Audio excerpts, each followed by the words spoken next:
Science says only 8% of people achieve their goals. What makes some people successful and others stay stagnant? How do we identify the qualities and skills necessary to elevate our lives? Well, that's what I want to talk about. That's what my energy is all about. My goal is to help inspire people to be their best selves. These conversations will help people identify their best qualities, bring them out, and understand how to develop plans to achieve their goals. I'm Kayla B, and welcome to the Big Boss Energy Podcast.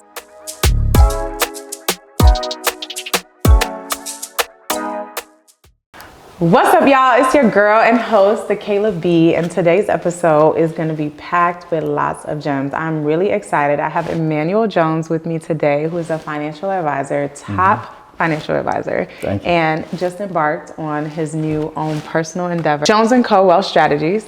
So congratulations on your new business endeavor. Thank you, Kayla. So I thought this segment would be really important because I know that my life changed significantly once I was making a certain amount of money and I had to really figure out how to allocate my money, how to really invest properly. And you know what I realized? That I'm not an expert at that, right? So I decided I need to go find an expert who can tell me what I need to do with my finances. So I think having a financial advisor is something that I recommend to everybody who is young, on the come up. You know, we talking about big bosses on the episode. So everybody needs to not only make money, but we need to know how to invest it, how to keep on making it. So I wanted you to introduce yourself to the audience and just tell everybody a little bit more about, your endeavors and how you even got on this path of really trying to help minorities and more specifically African Americans really understand the disparity that we're at when it comes to financial knowledge. Absolutely. Kayla, first of all, thank you for having me on your podcast. No problem. Yes. So my whole passion when it comes down to just wealth knowledge comes because I've seen people with great wealth, Black African Americans, grow their money, have nice things, have cars, have the house, have the family and all that. But the actual knowledge that builds that generational wealth was always lacking in our community. And it's not like it's too far away from us. We just don't actually seek it out. We like to look at more of the flashier things and think that's success versus actually looking at what's the real core of what we need to do to build our wealth. Now, when it comes down to African Americans and their wealth, we have to take a look at what it is from our generational standpoint, our generational trauma. Right. So America, let's be honest, America has not treated African Americans the best when it came down to their money. Exactly. We can go all the way back to Black Wall Street. Black Wall Street was a time where you actually had African Americans grabbing some wealth, grabbing their own independence, kind of having a society where like money was flowing in their own communities, but it was taken away by force and illegal means in a lot of different scenarios. Black Wall Street in Tulsa, Oklahoma is just one example of many examples that happen throughout the country. And when those examples happen, it made a whole generation of people who are just coming out of slavery actually saying, okay, we need to kind of reel back, and whatever we can get, we need to hoard. We need to hoard. Like, so if I get $1, I'm putting that dollar in a jar, and I'm putting that jar in my, behind my bed, and I'm checking the jar every day. Now, if you take that and extrapolate that mentality to where we are now, right now, you have so many people getting to the bag. You got you getting to the bag. You have many people who's been on your podcast before getting to the bag. The whole idea is that boss energy. So after you get to the bag, what do you do with it? Right. Are you mentally still that same person 3 generations ago, taking that money, put it into a jar and putting it behind your bed? I have to check it every day. I have to make sure it's there. You got to understand that, because once you understand that, we can go ahead and start working past that part. Taking advantage of the capitalistic system in the United States is the key to growing wealth.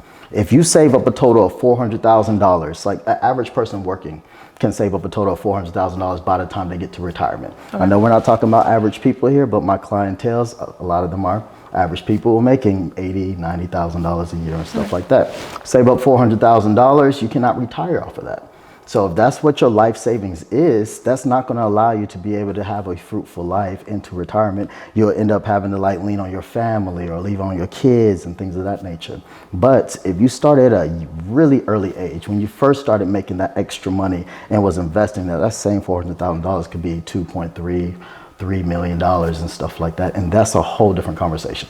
So just understanding the long-term impact of investing the right way and also taking advantage of the capitalistic system here in America can lead to massive generational growth and generational wealth for African Americans. So awesome. I love that. And I love how you touched on the trauma, because sometimes it's just embedded within generational, you know, it's just within us, right? Like your parents did something and that's all they knew. So that was what they passed down. And sometimes we really just don't have the knowledge or the access. So talk about access to a financial advisor, because I do think that a lot of people don't necessarily know how easy it is to go get a financial advisor. I was under the impression that it was something I would have to like seek out and go pay tons of money, and I couldn't even do it until I made a certain amount, because who would want to manage my money if it wasn't that much money? You know what I mean? So talk about that stigma that we have, and what we should do to break it, because sometimes it's just, we just don't even know we have access to that, even in our jobs. I mean, like, I know, you know, the company I work at provides access to financial advisors, but there's so many people I work with who don't even know that, you know? So talk about that access. Well, let's talk about why. So like, we're in an environment where people are working at jobs where they know that's access, but like, why are we afraid to go ahead and embark in that? Right. And it's because of what you just said. We think that we have to have a certain amount before we go there. We think we shouldn't walk into that room and be like, I have $10,000 I saved up. I'm 24 years old. I've been doing a good job, but like, who's going to talk to me about that? $10,000, like, $10,000, right? Like, financial advisor be like, all right, that's cool. Let me know when you have $500,000. That's our minimum, and things of that nature. Right. That's a traditional thought of financial advisors. Not to mention, there's not many financial advisors that look like us. Right. So representation is also equally important when it comes down to that. But representation paired with competency. Like, the reason why I started my firm was because anything that I was going to touch was going to be amazing. Like, straight up, anything I was going to touch was going to be amazing. When I decided to be a financial advisor, I am going to be the best. It's going to be a top firm. When I started my firm and actually just like became a firm name and a household name and things of that nature, Jones & Co. Wealth Strategies is going to be a top firm in the United States. Like, that's what we're going to do. That's how we're going to do it. But it's not based off popularity or anything like that. I know exactly what I'm doing. You know, I study this on a daily basis. Like, I'm not afraid to tell my client that you're doing crazy things and stuff like that. Very, very clearly. I have no problem doing that because it's necessary. Think about it. Some of my clients are NBA players. Some of my clients are soccer players. Some of my clients are NFL players. Like, I deal with that, but the mentality is not equal to that money that they have in their account. Right. You know, if you look at like money and, you know, competency with money, they're blessed with skills that got them that money. In your field that you talk a lot about, tech sales, that is a way for people to get a lot of money on an early basis in a lot of different ways. You got RSUs, you have bonuses, you have a nice salary, you have, you know, even extra bonuses, or you have, what was it called, raises just because inflation's here and stuff like that. Listen, and then they're like, don't let you have a crazy quarter too. It's like, oh, we got an extra 30K over there for you. Money comes. You make that very clear, that money comes very fast and grows large. I think as soon as people get money like that, they want to use that money to heal their trauma. They want to use that money to heal. I want this because it makes me feel good. Right. I want to buy this. I want to buy that. And it's really tough to tell someone that you don't need to do that. Because it's like, yeah, I hear you. I feel you. I feel that. So guess what I did yesterday? You know, it's like, you know, it's cool. And I have no problem with that at all because like, I feel it too. As my firm grows, this isn't the first business I started. If I had successful businesses before and things like that, as my firm grows, like I try to find a way to kind of like relate to people or try to understand, like, you got this bag, you're getting this money, like, where can I fit to help you out? Right. You know, and I think that's the biggest thing that people need to understand about financial advisors, at least a good one, is going to be like, I'm not trying to like come into your life and be like, either you're poor and I can't help you out, or I need you to just like stop doing all things fun and like you need to just do this, all this investing because you're behind. All that anxiety, I want to fit where you are in your life. Right. And I want you to just make small changes as we move on and we progress, things that like feel natural. It grows with you as you're growing and things of that nature. Because anybody I talk to over the age like 45 or 50, they always say, I wish I had met you at 25. I wish I had met you at 24. I wish I've been doing this for 10, 15 years and things of that nature. And I think what's important is the fact that you talked about two things. One, that you're super educated and you have studied this inside and out. So talk a little bit about your education leading up to getting into finance, like, you know, like, where'd you go to college? Like, what was that education like? And what was that process like to become so financially savvy? Was it something you woke up one day and you were like, okay, like, I want to do this to better myself? Or was it more so like, I can see my community and I really feel like there's a way I can connect with this while still obviously, you know, having a job and generating wealth for yourself? Like, how did that come about? Okay. So I went to college at Johns Hopkins University. Okay. I was pre-med. Wow, so that's a switch. Yeah, I was switch. pre-med. I came out of high school. They said, you're good at math and science. You know, who makes a lot of money? Doctors make a lot of money. Go be a doctor. So I was like, cool, what's the best medical school in the country? I found it. I applied to the undergrad. That's where I started my journey there. Right. Went to a few internships, worked with a few doctors, and realized that I had no intention of being a doctor whatsoever. I don't like hospitals. I don't like doctors' personalities. No offense to doctors. I work with you all day long. I love doctors, but I don't want to work as a doctor. Right. And I wanted to be on a different end of that type of business. Right. So even when I was in Johns Hopkins and I was pre-med, I still was thinking about being on the business side of things. Like I wanted to run a hospital, own a hospital if I could, whatever I could to like make it business, because that's what appealed to me. I was in an investment team when I was in Hopkins too. We were investing real money. I think we had $100,000 budget from alumni donor, and we were actually, you know, doing some, you know, investments on a regular basis on that. So all of that was fun stuff that gave me exposure to what I actually wanted to do. So graduated Hopkins, came down here, started working in the family business. Family business is commercial real estate and car dealerships. So franchise car dealerships. My dad, he has the same name as me. He's a state senator here in Georgia, and also one of the most successful entrepreneurs here. At one point in time, we had one of the largest African American owned companies here in Georgia. That was amazing. We had a lot of employees and a lot of revenue, because car dealerships generate a lot of revenue, especially the franchise ones. So coming down here, I wanted to find out what he did in order to generate his wealth, like how he navigated. And coming through that, I learned a lot about finance, learned a lot about entrepreneurship, learned a lot about like what to do with your money, how to leverage it to take care of your family.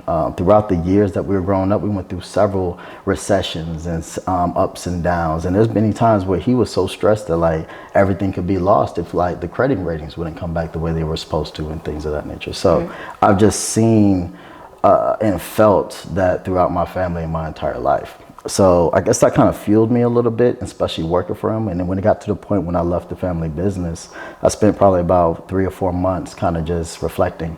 It was 2020, it was during the pandemic, it was during George Floyd. I'm sitting over here, I'm looking at the riots throughout Atlanta, and I'm like, what do I have that I can give?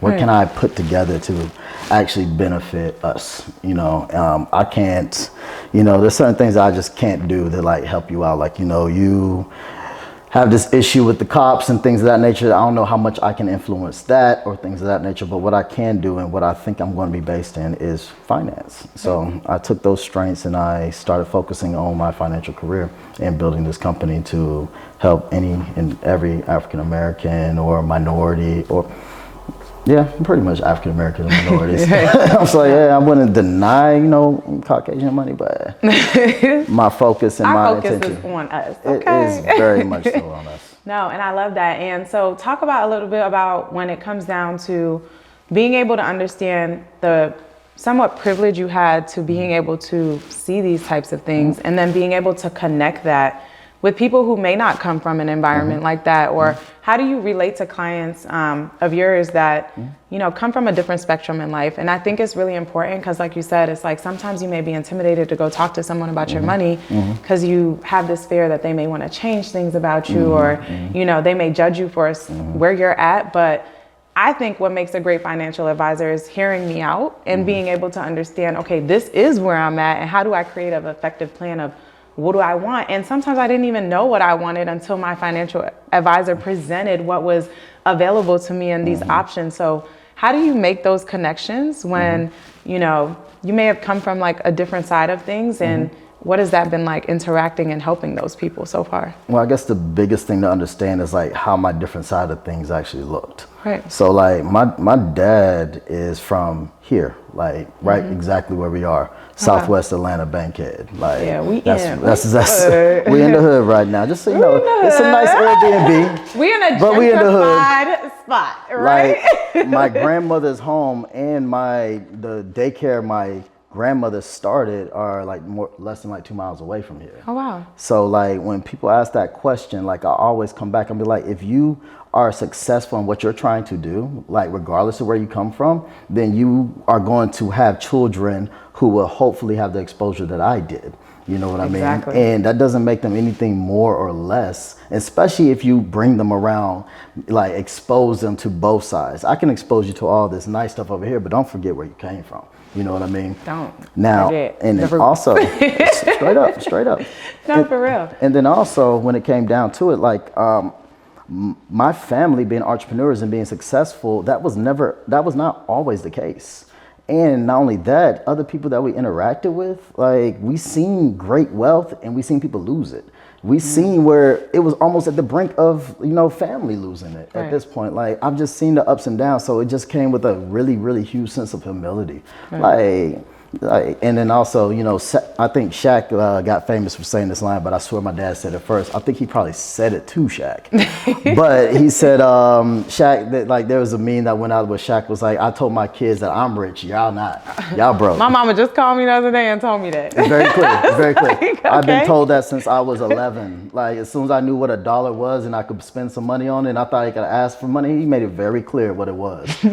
The way I got money and afforded anything, even in high school, I had to come up with chores to do just to ask him like, will you pay me $60 to do this? 'Cause I'm trying to take this girl out and I need some money. So I just pressure washed the gate, the back porch. Like, I swept through all this. Is like, is that good enough? He'd be like, yeah, here goes 65. Like, give me I was like, all right, whatever. I'm good.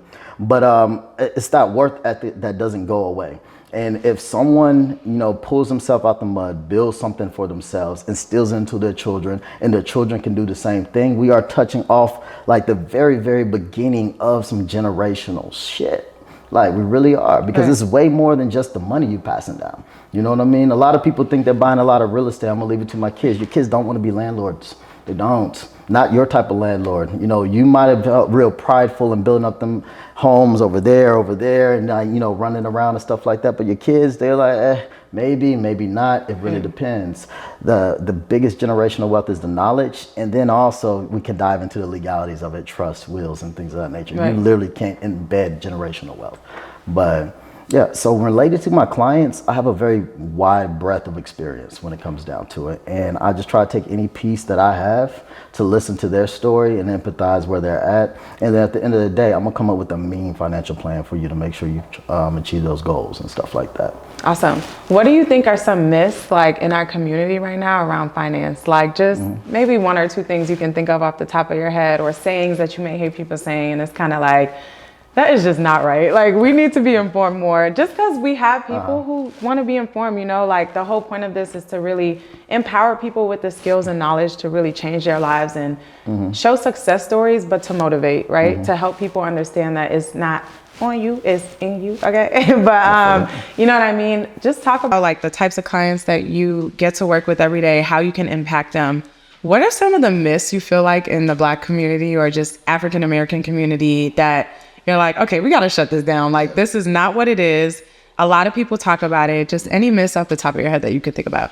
So I think the biggest one that I want to start out with is going to come around high yield savings accounts. Okay. I think that as soon as we get to the point where we're making a little bit extra money, we're like, let me go rush and find a high yield savings account. High yield savings accounts are really for old folks, to secure their wealth. And for people who don't know what a high yield savings account is. It's one of those savings accounts that maybe generate, 3 to 4, maybe 5% interest. They get advertised like crazy because they get offered by big banks like Ally. I think Apple Card just offered I was going to say, Apple, I think they are 4%. I just saw. Yeah, it made a lot of news and made a lot of people excited, but it's 4% is less than Bank of America's and stuff like that. So it gets hype. People go and put their money there because it's safe. Secure. We still have that kind of fear when it comes down to actually risking our money and growing our money. But high yield savings account is no way to accumulate funds. You have to have a balance between what you have in your savings account and then also what you have that you're investing and putting out there. Because the biggest thing that you're going to probably do or think about is when 2020 happened and the meme stock started going off and people was like, I gotta rush to get a brokerage account. I gotta throw some money into a brokerage account. I gotta go ahead and start getting these high returns even after the returns were already done and things like that. You have to have money steadily in the account. You have to trickle money into investments the same way you do into your 401k. Now, when people are working for big corporate tech, that's kind of the theme of here, right? Like me. Big corporate tech. When people are working there, you're making more money than you're actually spending. That's good for you. You're at that point. You have a decent savings account. That's also good. You're investing to your 401k. You're getting your bonuses and things of that nature. The next step is making sure you have other levels of investment accounts that you can pour money into the same way you do your 401k. For people who happen to be entrepreneurs, you got people in tech who are actually entrepreneurs as well too. They have an additional level to make sure they attend to, because they don't get the 401ks or the matching and things of that nature. Right. So they have to make sure they set that up for themselves. But then also we have to set up the other layers of investing that they can do as well too. So that's kind of one of the biggest myths, is like, after you start making money, don't go run to a high yield savings account and start stacking up savings. Right. I know a lot of people are very proud of their savings. If your savings is over 6 to 9 months, depending if you have kids or not, or things like that, of your core bills, then you are robbing yourself of opportunity potential in the market.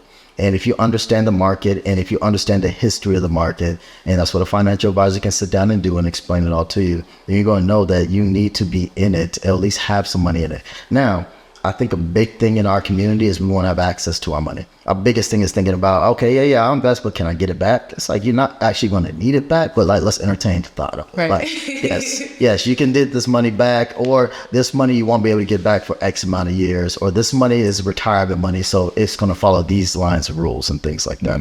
It's important to know what the rules are for each group and set of money that you actually invest into. So if you are someone who really is concerned about, I want to be able to touch my money and things like that, that's fine. I deal with clients like that. But we're still going to be investing. We're still going to have in accounts. And you're more than likely going to start getting more and more comfortable with not touching that money over there. And if there's big purchases that you want to have in the future, we're just going to make sure we plan for that in a couple of months. Things of that nature. So that's the kind of simple aspect of it. Awesome. I would say number 2, the second biggest myth when it comes down to financial community is understanding where life insurance fits into your actual financial plan. Life insurance companies predate the financial industry. Life insurance companies predate tax code. They predate taxes. Like, they were around during the Civil War, like these big old life insurance companies. And because of that, there's embedded codes and there's embedded tax benefits in it to have life insurance. Now, I'm sure some people have heard of the cash value of life insurance and things of that nature, but a lot of people have not heard that you can actually take investment accounts and put them into your cash value of your life insurance policy. And that right there, for someone who's 25, 30, things of that nature, that right there is golden. Because if you're investing in just a brokerage account, you can invest all you like into your brokerage account, index funds. You can index funds all day long, grow your money and stuff like that. But as soon as you want to use it, your Uncle Sam's going to be right there for you. She's going to be right there for you and be like, listen, me and you, yeah, we good. Like, we go together. Like, I'm going to make sure I'm going to need a piece of that. Like, anything you do, I'm going to need a piece of that. Your 401k, you can max out your 401k all you like. You want to take any money out of your 401k? If it's before you're 59 and a half, you're going to get hit with a 10% tax penalty, and then the taxes that you're going to have to pay on the money. That could be almost close to 40 to 45% of your money right there. So if you invest in the right type of vehicles, you can find access to a lot of your money and still get those tax benefits that those other type of accounts can offer much sooner. So life insurance is very, very key. Not only the whole generational, like, all right, I die, someone gets some money and stuff like that. Because in like, honestly, a lot of us are selfish. A lot of us are very, very selfish. And it's no slide on anybody or anything like that. But like, hey, if you're not concerned about your kids having $3 or $4 million by the time you pass away, and like, that's not what you want to be spending your money on, then be concerned about yourself and make sure that your money is growing the most effective way. Okay. So. No, me and Uncle Sam were going together real bad before I figured out how to avoid and duck and dodge him. So I just want to make it clear that it is very important. And I feel like the more that you make, you really have to figure out. And I do feel like just, white males, they have this figured out, and they have like a lot of people and resources and parents and generational intelligence around this, where it's like, we just don't have that knowledge. So when I'm sitting with some of my white clients sometimes, and like, when I'm presenting, they're like, oh yeah, my dad did that back in the 90s or whatnot. They're like, yeah, and that's how you pay for my college. Yeah. It's like, I know what that is. I have never had that conversation with a black person. Right. Like, no matter what level of wealth they were. And I have access to people from just starting out getting some money to you know, some of the top people in the city and other cities and stuff like that. So it's just not knowledge that we know or really care to know, because we're so busy on just like trying to get ours and really just feel like we have it. So I think we're at that pivotal point where like we understand we can get it. We understand we can make the money. Now we just got to really find out what's going to be the smartest ways for us to enjoy it.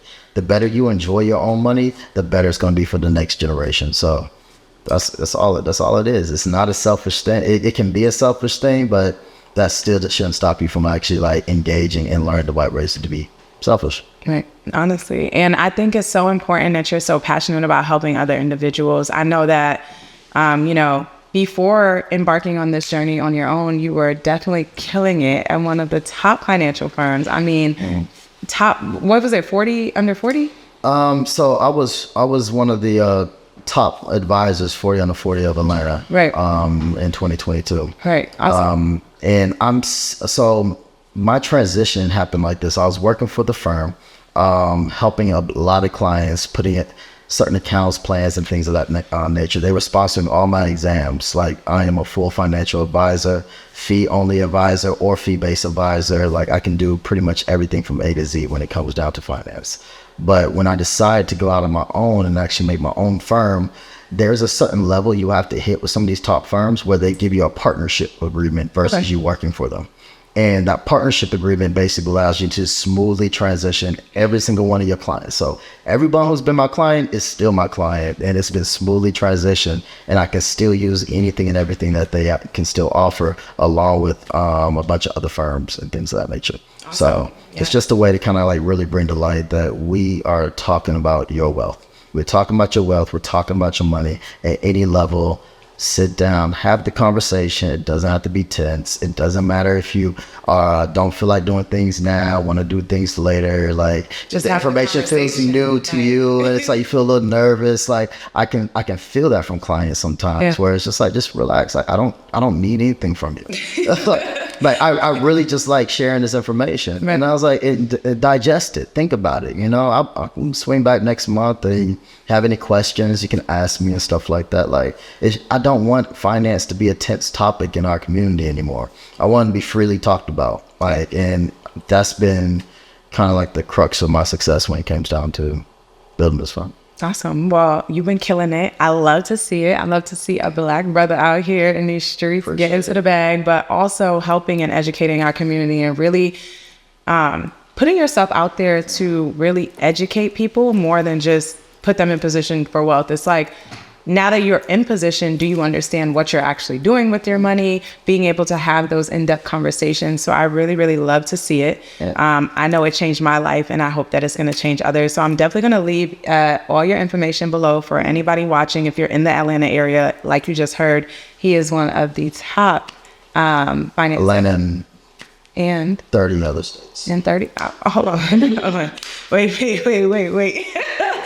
All right. But you heard one thing I do want to also kind of like reiterate is I feel like when the pandemic started, we started getting kind of like hit with a lot of financial knowledge, like social media, people trying to like, you know, sit at home and try and do their own research and like really becoming engrossed in that.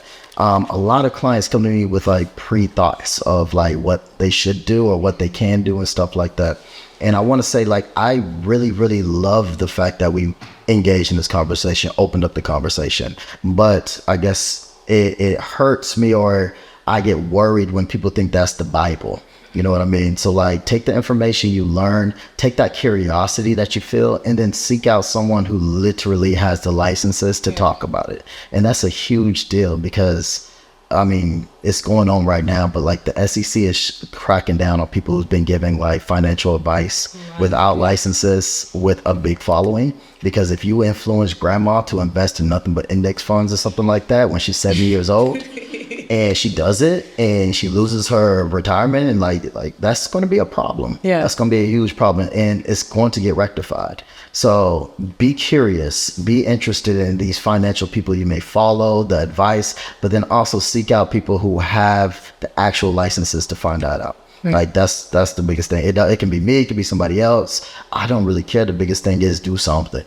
Right. Yeah. No, and we talked about this on other episodes, you know, where it's like, be careful with social media and a lot of people just putting information out. We're living in a day and age where you got to vet this information properly, right? You got to go to somebody or research it extensively on your own. A lot of times, like even sitting on the podcast, you know, we just dropped some gems around high yield savings account. That's not enough. You can't just sit here now and go say, okay, I know I can go invest my money. Take that extra step and take that initiative as an individual to not only educate yourself, but put yourself in position with people who are educated and that is their profession to 100% elevate and scale your finances. Because I've done it. I know tons of people doing it, and it definitely makes a big difference.